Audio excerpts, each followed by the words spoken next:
Я буду молиться и сердцем, и думами. Распетою буду молиться душой, как черные доли змятелица шумами. Жо больше не шалели над родной землей. Молюся я небу, земли простору. Normálně vykradli a odvezli na výsled a následně obvinili z organizace nepokoju. Takže celkem kolem 700 lidí strávili Vánoce a Silvestra ve věznici. Dosud ještě mnozí tam zůstávají. Možná víte, že 4 kandidáty na prezidenty jsou momentálně zatčení a 620 dalších aktivistů spolu s nima. A čekají, mezi těma obviněnýma jsou i 3 ženy.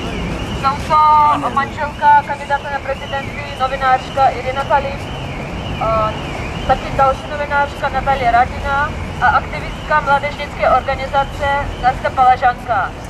Již jsou pouze 20 let, teď má 20 let právě. A hrozí taky 15 let vězení. Syn bývalého kandidáta na prezidenty Andreje Sajníkova a jeho manželky, oba jsou teď zatčený.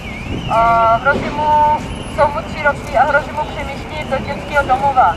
I přesto, že má aktivistů sídlet různých organizací.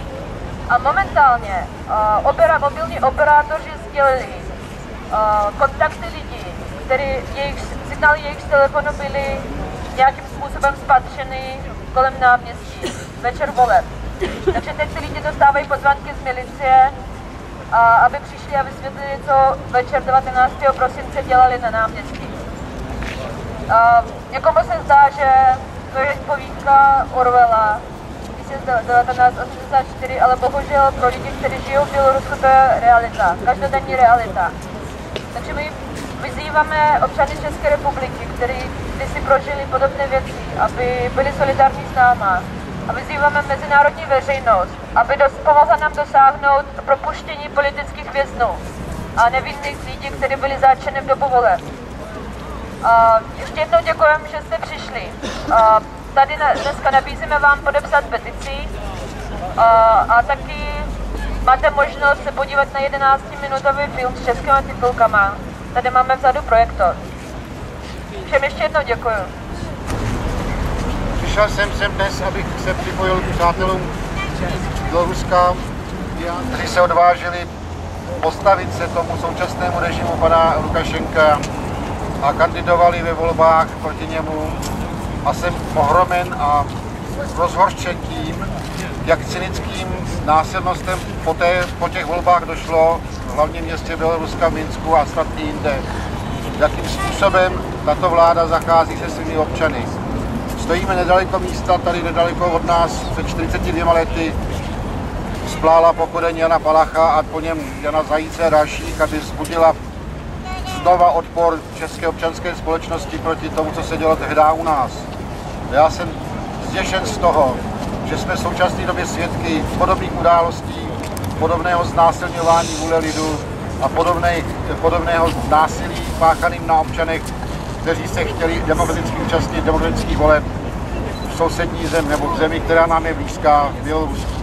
Přeji našim přátelům, aby se jim podařilo ten odpor překonat, aby se dožili, jako jsem se dožil já a mnozí moji kolegové, zase svobodného života ve svobodné zemi. Děkuji vám. Občanského sdružení mladých konzervativců. Já bych podpořil opozici v Bělorusku, protože zásadně nesouhlasíme s postupem autoritativního diktátora Alexandra Lukašenka a s perzekucemi osob v opozici běloruské. Jsme dlouhodobými podporovateli demokratického procesu v Bělorusku a rádi bychom svou účastí zde vyjádřili svou solidaritu s běloruskou opozicí, a protestujeme proti postupu represivních složek v Bělorusku. To je vše, děkuji.